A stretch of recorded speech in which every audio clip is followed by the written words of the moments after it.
ಸುಂದರ ಗ್ರಾಮವು ಬಹಳ ಸುಂದರ ಮತ್ತು ಸಂತೋಷದ ಊರಾಗಿತ್ತು. ಊರಿನ ಸೌಂದರ್ಯವನ್ನು ನೋಡುತ್ತಾ ಊರಿನಲ್ಲಿ ಎಲ್ಲರೂ ಒಬ್ಬರಿಗೊಬ್ಬರು ಸಾಮರಸ್ಯದಿಂದ ವಾಸಿಸುತ್ತಿದ್ದರು. ಈ ಊರಿನಲ್ಲಿ ಸೋಮಪ್ಪ ತನ್ನ ಹೆಂಡತಿ ಮತ್ತು 9 ವರ್ಷದ ಮಗನೊಂದಿಗೆ ವಾಸಿಸುತ್ತಿದ್ದನು.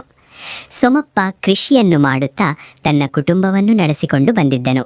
ಅರೆ ವಿದ್ಯಾ, ಬೇಗ ಊಟವನ್ನು ಕಟ್ಟಿಕೊಡು, ನನಗೆ ಗದ್ದೆಗೆ ಹೋಗಬೇಕು, ಈಗಾಗಲೇ ತಡವಾಗಿದೆ. ಮತ್ತು ವಿಜಯ್ ಇನ್ನು ನಿದ್ದೆಯಿಂದ ಎದ್ದಿದ್ದಾನೆಯೋ ಇಲ್ಲವೋ? ವಿದ್ಯಾ ಒಂದು ಊಟದ ಬಾಕ್ಸಿನಲ್ಲಿ ಊಟವನ್ನು ತೆಗೆದುಕೊಂಡು ಬೇಗ ಸೋಮಪ್ಪನ ಬಳಿ ಬರುತ್ತಾಳೆ. ಇದನ್ನು ತೆಗೆದುಕೊಳ್ಳಿ. ಇಂದು ನಾನು ನಿಮಗೆ ಇಷ್ಟವಾದ ಸೌತೆಕಾಯಿ ತರಕಾರಿಯನ್ನು ಇಟ್ಟಿದ್ದೇನೆ. ಈಗ ನೀವ್ ಹೇಳ್ಬೇಡಿ ನಾನು ನಿಮ್ಮ ಇಷ್ಟದನ್ನು ಮಾಡೋದಿಲ್ಲ ಅಂತ. ವಾ, ಏನು ಮಾತು! ಸೌತೆಕಾಯಿ ತರಕಾರಿಯ ವಾಸನೆಯೇ ತುಂಬಾ ಚೆನ್ನಾಗಿ ಬರುತ್ತಿದೆ. ಸರಿ, ಈಗ ನಾನು ಹೋಗ್ತೇನೆ, ನನಗೆ ಈಗಾಗಲೇ ತುಂಬಾ ತಡವಾಗಿದೆ. ಇದಾದ ನಂತರ ಸೋಮಪ್ಪ ಗುದ್ದಲಿಯನ್ನು ತೆಗೆದುಕೊಂಡು ತನ್ನ ಗದ್ದೆ ಕಡೆಗೆ ಹೊರಡುತ್ತಾನೆ. ದಾರಿಯಲ್ಲಿ ಸೋಮಪ್ಪನಿಗೆ ಅವನ 2 ಸ್ನೇಹಿತರು ಸಂಗಮೇಶ ಮತ್ತು ಸಂದೇಶ ಎದುರಾಗುತ್ತಾರೆ. ಅರೆ ಸೋಮಪ್ಪ ಅಣ್ಣ, ಇಂದು ಗದ್ದೆಗೆ ಹೋಗಲು ತುಂಬಾ ತಡವಾಗಿದೆಯಲ್ಲ, ಏನು ಸಂಗತಿ?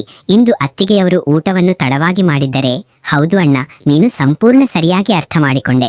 ಆದರೆ ನೀವಿಬ್ಬರು ಇಲ್ಲಿ ನಿಂತು ಏನು ಚರ್ಚೆ ಮಾಡುತ್ತಿದ್ದೀರಿ? ನಿಮಗೆ ಇಂದು ಕೆಲಸಕ್ಕೆ ಹೋಗೋದಿಲ್ಲವೇ? ಇಲ್ಲ ಇಲ್ಲ, ಅಂತಹ ಯಾವುದೇ ಸಂಗತಿ ಇಲ್ಲ. ನಮಗೆ ಕೆಲಸಕ್ಕೆ ಹೋಗಬೇಕೇ ಹೊರತು ಈ ಬಾರಿ ಊರಿನಲ್ಲಿ ಭಯಂಕರ ಚಳಿ ಬೀಳಲಿದೆ ಎಂದು ನಾವಿಬ್ಬರು ಆ ಚರ್ಚೆಯಲ್ಲಿದ್ದೆವು. ಚಳಿ ಪ್ರತಿ ವರ್ಷವೂ ಬೀಳುತ್ತದಲ್ಲ, ಈ ಬಾರಿ ಇಷ್ಟೊಂದು ಚಿಂತಿಸುವ ಯಾವ ಸಂಗತಿ? ನೀವಿಬ್ಬರು ಚಳಿಯಲ್ಲಿ ಸ್ನಾನ ಮಾಡಬೇಕೆಂದು ಚಿಂತಿಸುತ್ತಿರುವಿರಲ್ಲ. ಇದನ್ನು ಹೇಳಿ ಸೋಮಪ್ಪ ಜೋರಾಗಿ ನಗಲು ಶುರು ಮಾಡುತ್ತಾನೆ. ಅರೆ ಇಲ್ಲ ಸೋಮಪ್ಪ ಅಣ್ಣ, ಈ ಬಾರಿ ನಮಗೆ ಕೇಳಿ ಬಂದಿದೆ. ಈ ಬಾರಿ ಊರಿನಲ್ಲಿ ರಕ್ತ ಹೆಪ್ಪುಗಟ್ಟಿಸುವ ಚಳಿ ಬೀಳಲಿದೆ. ನಿನಗೆ ಗೊತ್ತೇ ಇರುತ್ತದೆ, ಕಳೆದ ವರ್ಷ ಚಳಿಯಿಂದಾಗಿ ಊರಿನಲ್ಲಿ 6 ಜನರ ಸಾವು ಸಂಭವಿಸಿತ್ತು. ಮತ್ತು ಈ ಬಾರಿ ಕಳೆದ ಬಾರಿಗಿಂತಲೂ ಹೆಚ್ಚು ಚಳಿ ಬೀಳಲಿದೆ. ಏನಾಗುತ್ತದೋ ಗೊತ್ತಿಲ್ಲ. ಹೌದು, ಮತ್ತು ನಮ್ಮ ಬಳಿ ಇಷ್ಟೊಂದು ಹಣವೂ ಇಲ್ಲ ದಪ್ಪ ದಪ್ಪ ಕಂಬಳಿ ಖರೀದಿಸಲು. ನನ್ನ ಹತ್ತಿರ ಹಣವಿರಲಿಲ್ಲ. ನನಗೆ ನನ್ನ ಕುಟುಂಬದ ಚಿಂತೆಯೇ. ಕಳೆದ ಚಳಿಗಾಲವನ್ನು ನಾವು ತುಂಬಾ ಕಷ್ಟದಿಂದ ಕಳೆದಿದ್ದೆವು. ಈ ಬಾರಿ ಏನಾಗುತ್ತದೋ ಗೊತ್ತಿಲ್ಲ. ನನಗೆ ಈಗಲೇ ತುಂಬಾ ಭಯವಾಗುತ್ತಿದೆ. ಸರಿ, ಹಾಗಿದ್ರೆ ಇನ್ನು ಈ ಸಮಸ್ಯೆಗೆ ಪರಿಹಾರ ನನಗೂ ಗೊತ್ತಿಲ್ಲ, ಆದರೆ ನಾವು ಇದರ ಬಗ್ಗೆ ಯೋಚಿಸುತ್ತೇವೆ. ಈಗ ನಾನು ಗದ್ದೆಗೆ ಹೋಗ್ತೇನೆ, ನನಗೆ ತುಂಬಾ ಕೆಲಸವಿದೆ ಮತ್ತು ನನಗೆ ಮೊದಲೇ ತುಂಬಾ ತಡವಾಗಿದೆ. ಇಷ್ಟು ಹೇಳಿ ಸೋಮಪ್ಪ ಗದ್ದೆ ಕಡೆಗೆ ಹೊರಡುತ್ತಾನೆ. ಸೋಮಪ್ಪ ಗದ್ದೆಗಳಲ್ಲಿ ಕೆಲಸ ಮಾಡುತ್ತಿದ್ದನು. ಆಗ ಅವನಿಗೆ ಚಳಿಯಿಂದ ರಕ್ಷಣೆ ಪಡೆಯಲು ತುಂಬಾ ಹಣ ಗಳಿಸುವ ಒಂದು ತಂತ್ರ ಕಂಡು ಬರುತ್ತದೆ. ಈ ಬಾರಿ ತುಂಬಾ ಚಳಿ ಬೀಳಲಿದೆ. ಇಡೀ ಊರಿನ ಸ್ಥಿತಿ ಹದಗೆಡಲಿದೆ. ಯಾಕೆ ನಾನು ಕಾಡಿನಿಂದ ಒಣಗಿದ ಕಟ್ಟಿಗೆ ಹಿಡಿಗಳನ್ನು ಕಡಿದು ಸಂಗ್ರಹಿಸಿ ಇಟ್ಟುಕೊಳ್ಳಬಾರದು ಮತ್ತು ಕಟ್ಟ ಕಡೆಗಿನ ಚಳಿ ಬೀಳುವಾಗ ಅವುಗಳನ್ನು ಉತ್ತಮ ಬೆಲೆಯಲ್ಲಿ ಮಾರಿ ತುಂಬಾ ಹಣ ಗಳಿಸುವುದು. ನನ್ನ ಈ ಉಪಾಯ ಯಶಸ್ವಿಯಾದರೆ ನನ್ನ ಬಳಿ ತುಂಬಾ ಧನ ಸಂಗ್ರಹವಾಗುತ್ತದೆ ಮತ್ತು ಬಹುಶಃ ನನ್ನ ಬಡತನದ ದಿನಗಳು ಕೊನೆಗೊಳ್ಳುತ್ತವೆ. ನಂತರ ಸೋಮಪ್ಪ ಊಟವನ್ನು ತೆಗೆದುಕೊಂಡು ಮನೆ ಕಡೆಗೆ ಹೊರಡುತ್ತಾನೆ. ಕೆಲವು ಸಮಯದ ನಂತರ ಸೋಮಪ್ಪ ಮನೆ ತಲುಪುತ್ತಾನೆ. ರೀ, ಏನಾಯ್ತು? ಇಂದು ನೀವು ಗದ್ದೆಯಿಂದ ತುಂಬಾ ಬೇಗ ವಾಪಸ್ ಬಂದಿದ್ದೀರಿ. ಯಾವ್ದಾದ್ರೂ ಸಮಸ್ಯೆಯೇ ಅಥವಾ ನಿಮ್ಮ ಆರೋಗ್ಯ ಸರಿಯಿಲ್ವೇ? ಅರೆ ಇಲ್ಲ ವಿದ್ಯಾ, ನಾನು ಗದ್ದೆಗೆ ಹೋಗ್ತಿದ್ದಾಗ ಸಂಗಮೇಶ ಮತ್ತು ಸಂದೇಶನನ್ನು ಭೇಟಿಯಾದೆ. ಅವರು ಹೇಳಿದ್ರು ಈ ಬಾರಿ ಊರಿನಲ್ಲಿ ತುಂಬಾ ಜಾಸ್ತಿ ಚಳಿ ಬೀಳಲಿದೆ. ಆದ್ದರಿಂದ ನನ್ನ ಮನಸ್ಸಿನಲ್ಲಿ ಒಂದು ಯೋಜನೆ ಬಂತು. ನಾನು ಕಾಡಿನಿಂದ ಒಣಗಿದ ಕಟ್ಟಿಗೆ ಹಿಡಿಗಳನ್ನು ಕಡಿದು ಸಂಗ್ರಹಿಸಿ ಇಟ್ಟುಕೊಳ್ಳುತ್ತೇನೆ ಮತ್ತು ರಕ್ತ ಹೆಪ್ಪುಗಟ್ಟುವ ಚಳಿ ಬೀಳುವಾಗ ಅವುಗಳನ್ನು ಮಾರಿ ತುಂಬಾ ಹಣ ಗಳಿಸುತ್ತೇನೆ. ಹೌದು, ನಿಮ್ಮ ಮಾತು ಸಂಪೂರ್ಣ ಸರಿ.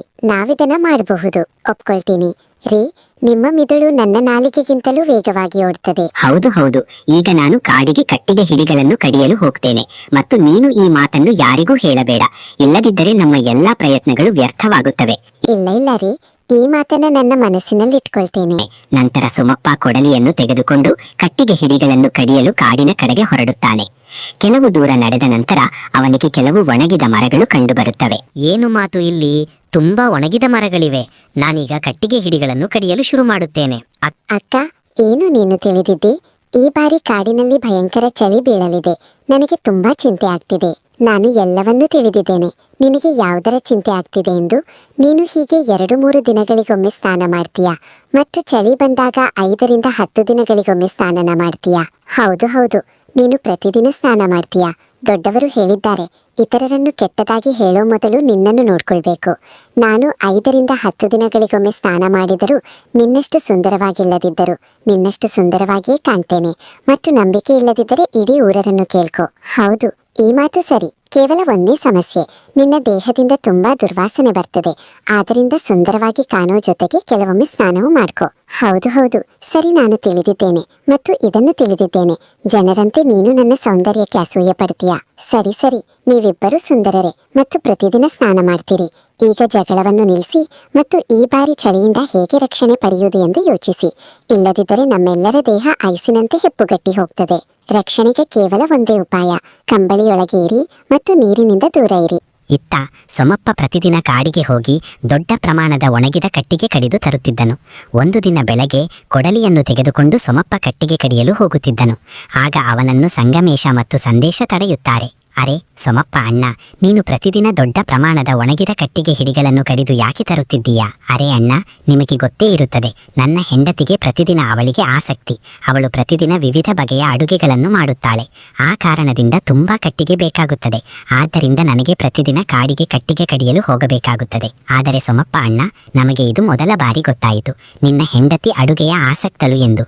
ನಾವು ಈ ಹಿಂದೆ ಎಂದೂ ಕೇಳಿಲ್ಲ. ಸರಿ, ಬಿಟ್ಟು ಬಿಡಿ, ನೀನು ಹೇಳುತ್ತಿದ್ದೀಯಾ ಎಂದರೆ ಸರಿಯೇ ಆಗಿರುತ್ತದೆ. ಸಂಗಮೇಶ ಮತ್ತು ಸಂದೇಶರಿಗೆ ಸೊಮಪ್ಪನ ಮಾತು ವಿಚಿತ್ರವಾಗಿ ಇದ್ದವು. ಆದರೆ ಅವರು ಈ ಮಾತುಗಳಿಗೆ ಹೆಚ್ಚು ಗಮನ ಕೊಡಲಿಲ್ಲ. ಸರಿ ಅಣ್ಣ, ಈಗ ನಾನು ಹೋಗ್ತೇನೆ. ಕೆಲವು ದಿನಗಳು ಹೀಗೆ ಕಳೆದವು. ಸೊಮಪ್ಪ ಕಾಡಿಗೆ ಹೋಗಿ ಒಣಗಿದ ಕಟ್ಟಿಗೆ ಕಡಿದು ತರುತ್ತಿದ್ದನು. ಈಗ ಅವನ ಬಳಿ ತುಂಬಾ ಕಟ್ಟಿಗೆ ಭಂಡಾರವಿತ್ತು. ಕೆಲವೇ ದಿನಗಳಲ್ಲಿ ಊರಿನಲ್ಲಿ ಚಳಿ ಬೀಳಲು ಶುರುವಾಯಿತು. ಸೊಮಪ್ಪ ತನ್ನ ಮನೆಯ ಹೊರಗೆ ಒಂದು ಫಲಕವನ್ನು ಹಾಕುತ್ತಾನೆ. ಅದರಲ್ಲಿ 1 ಕೆಜಿ ಕಟ್ಟಿಗೆ ಹಿಡಿಯ ಬೆಲೆ 5 ರೂಪಾಯಿ ಎಂದು ಬರೆಯಲಾಗಿತ್ತು.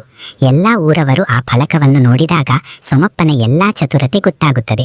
ಅವನು ಪ್ರತಿದಿನ ಒಣಗಿದ ಕಟ್ಟಿಗೆ ಹಿಡಿಗಳನ್ನು ಕಡಿಯಲು ಕಾಡಿಗೆ ಯಾಕೆ ಹೋಗುತ್ತಿದ್ದನು ಎಂದು. ಅಣ್ಣ, ನೀನು ಸೊಮಪ್ಪನ ಮನೆಯ ಹೊರಗೆ ಆ ಫಲಕ ನೋಡಿದ್ದೀಯಾ? ಅದರಲ್ಲಿ 1 ಕೆಜಿ ಕಟ್ಟಿಗೆ ಹಿಡಿಯ ಬೆಲೆ 5 ರೂಪಾಯಿ ಎಂದು ಬರೆಯಲಾಗಿದೆ. ಸೊಮಪ್ಪ ತುಂಬಾ ಚತುರತೆ ತೋರಿಸಿದ್ದಾನೆ. ಅವನು ಕಾಡಿನಿಂದ ಉಚಿತವಾಗಿ ಕಟ್ಟಿಗೆ ಹಿಡಿಗಳನ್ನು ಕಡಿದು ನಮಗೆ 5 ರೂಪಾಯಿ ಕೆಜಿಗೆ ಮಾರುತ್ತಿದ್ದಾನೆ. ಹೌದಣ್ಣ, ನೀನು ಸರಿಯಾಗಿ ಹೇಳಿದೆ.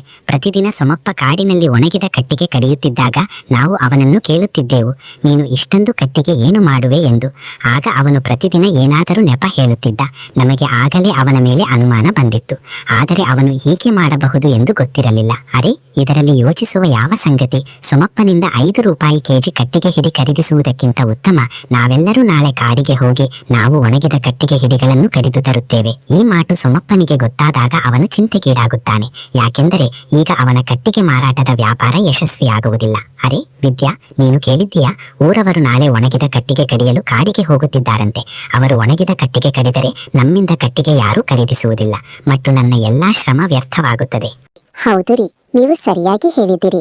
ಭವಿಷ್ಯ ಏನಾದರೂ ಚಮತ್ಕಾರವಾಗಿ ನಾಳೆ ಊರವರು ಕಟ್ಟಿಗೆ ಕಡಿಯಲು ಹೋಗದಿರಲಿ. ಹೌದು, ಈಗ ನಾವು ದೇವರ ಮೇಲೆಯೇ ಅವಲಂಬಿತರಾಗಿರಬೇಕು. ಕೆಲವೇ ಸಮಯದಲ್ಲಿ ರಾತ್ರಿಯಾಗುತ್ತದೆ.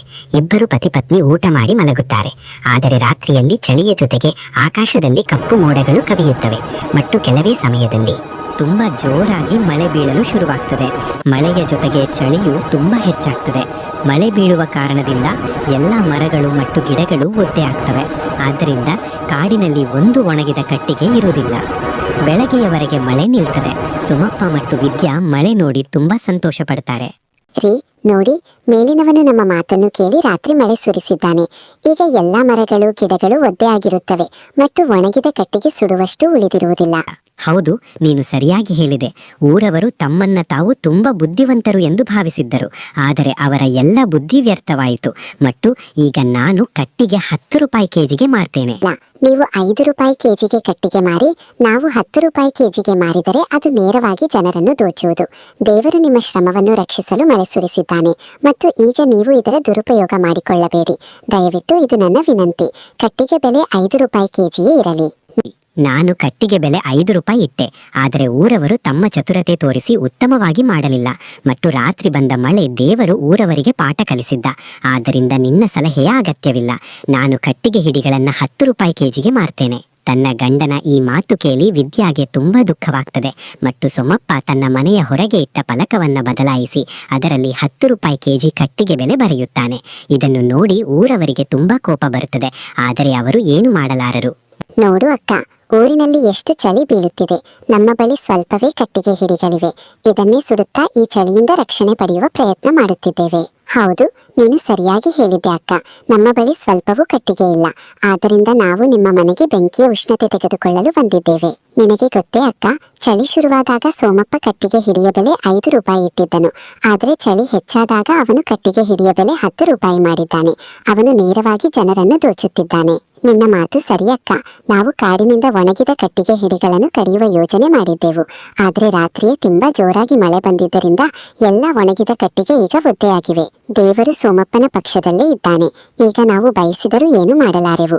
ಈಗ ನಮಗೆ ಹೆಚ್ಚು ಕಟ್ಟಿಗೆ ಬೇಕಿದ್ದರೆ ಸೋಮಪ್ಪನಿಂದ 10 ರೂಪಾಯಿ ಕೆಜಿ ಖರೀದಿಸಬೇಕು. ಯಾಕೆಂದರೆ ಬೆಂಕಿಯೇ ನಮ್ಮನ್ನು ಈ ಪ್ರಾಣಾಂತಿಕ ಚಳಿಯಿಂದ ರಕ್ಷಿಸಬಲ್ಲದು. ನಂತರ ಎಲ್ಲರೂ ನಿರಾಸೆ ಮತ್ತು ಅಸಹಾಯಕರಾಗಿ ಉಳಿದ ಕಟ್ಟಿಗೆಗೆ ಬೆಂಕಿ ತಾಕಿಸುತ್ತಾರೆ. ಇತ್ತ ಸೋಮಪ್ಪನ ಕಟ್ಟಿಗೆ ಹಿಡಿ ಮಾರಾಟದ ವ್ಯಾಪಾರ ತುಂಬಾ ಚೆನ್ನಾಗಿ ನಡೆಯುತ್ತಿತ್ತು. ಎಲ್ಲ ಊರವರು ಅವನಿಂದಲೇ ಒಣಗಿದ ಕಟ್ಟಿಗೆ ಹಿಡಿಗಳನ್ನ ಖರೀದಿಸುತ್ತಿದ್ದರು ಮತ್ತು ಅವನಿಗೆ ತುಂಬಾ ಉತ್ತಮ ಆದಾಯವಾಗುತ್ತಿತ್ತು. ಹಣದ ಜೊತೆಗೆ ಅವನಲ್ಲಿ ಅಹಂಕಾರವೂ ಬಂದಿತ್ತು. ಒಂದು ದಿನ ಅವನ ಬಳಿ ಒಬ್ಬ ವೃದ್ಧ ಮಹಿಳೆ ಬರುತ್ತಾಳೆ. ಅವಳು ಚಳಿಯಿಂದ ತುಂಬಾ ನಡುಗುತ್ತಿದ್ದಾಳೆ. ಮಗನೇ, ನನಗೆ ತುಂಬಾ ಜೋರಾಗಿ ಚಳಿ ಆಗ್ತಿದೆ. ದಯವಿಟ್ಟು ನನಗೆ ಸ್ವಲ್ಪ ಕಟ್ಟಿಗೆ ಕೊಡು. ಆದರೆ ನನ್ನ ಬಳಿ ನಿನಗೆ ಕೊಡಲು ಹಣ ಇಲ್ಲ. ಕ್ಷಮಿಸಿ ಅಮ್ಮಜಿ, ನಾನು ರಕ್ತ ಸುರಿಸಿ ಈ ಕಟ್ಟಿಗೆ ಹಿಡಿಗಳನ್ನ ಕಾಡಿನಿಂದ ಕಡಿದಿದ್ದೇನೆ. ಆದ್ದರಿಂದ ನಾನು ಇದನ್ನು ನಿನಗೆ ಉಚಿತವಾಗಿ ಕೊಡಲಾರೆ.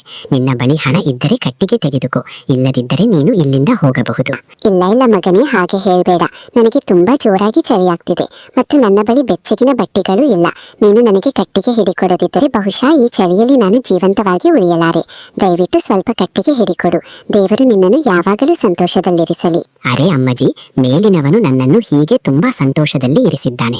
ನನಗೆ ನಿನ್ನ ಉಚಿತ ಆಶೀರ್ವಾದಗಳ ಅಗತ್ಯವಿಲ್ಲ. ನಾನು ನಿನಗೆ ಉಚಿತವಾಗಿ ಕಟ್ಟಿಗೆ ಕೊಡುವುದಿಲ್ಲ. ನೀನು ನನ್ನ ಸಮಯವನ್ನ ವ್ಯರ್ಥ ಮಾಡಬೇಡ.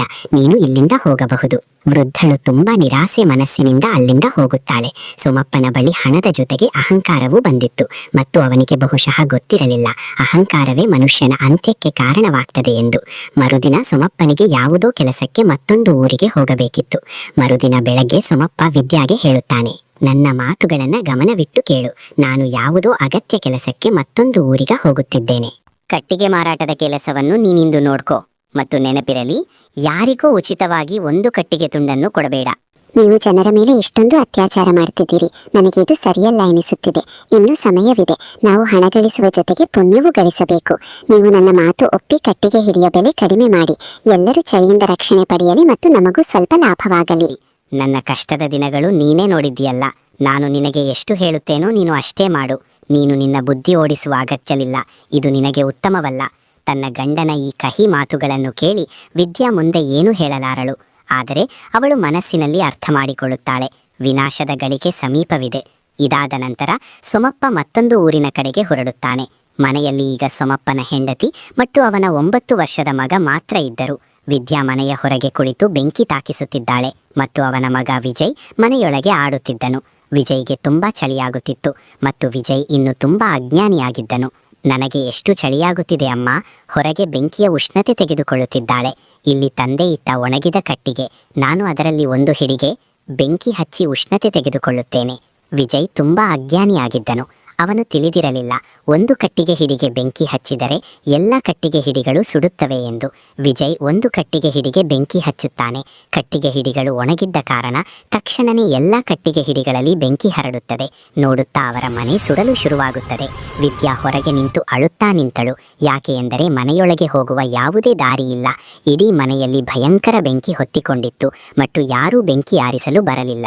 ಯಾಕೆ ಎಂದರೆ ಸೋಮಪ್ಪ ಸ್ವಲ್ಪ ಹಣಕ್ಕಾಗಿ ಎಲ್ಲರ ಮೇಲೆ ದೌರ್ಜನ್ಯ ಮಾಡಿದ್ದನು.